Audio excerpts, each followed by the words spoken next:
Hi, a late movie that I watched recently was Curse of the Crimson Altar, the last English language film made by Boris Karloff, who has a supporting role as an expert in witchcraft. It's the story of a man played by Mark Eden, who travels to a country house, apparently having heard about things that happened to his brother. The plot of the movie is already evaporating from my mind, and gets involved with a something that's akin to a free love group with local stories of witchcraft and diabolism, and the local squire played by Christopher Lee. And even as I'm talking, I can't remember what the film was about. It left such a gentle footprint in my mind. I can tell you, it's really not very good. Um, Lee is smooth and debonair as he always is. Um, Karloff looks on the brink of death.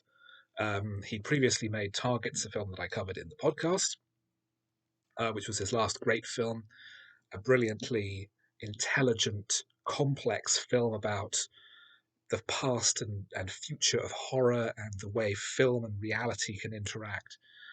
And he followed that up with this, and then he made five crappy Mexican horror movies, and then he died.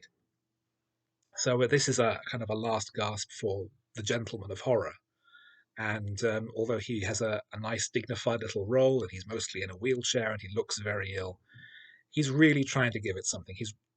He was an actor who never phoned it in. He was a professional of the old school and would treat everything equally, regardless whether it was this or if it was Hamlet. But all that being said, the film is dreadful.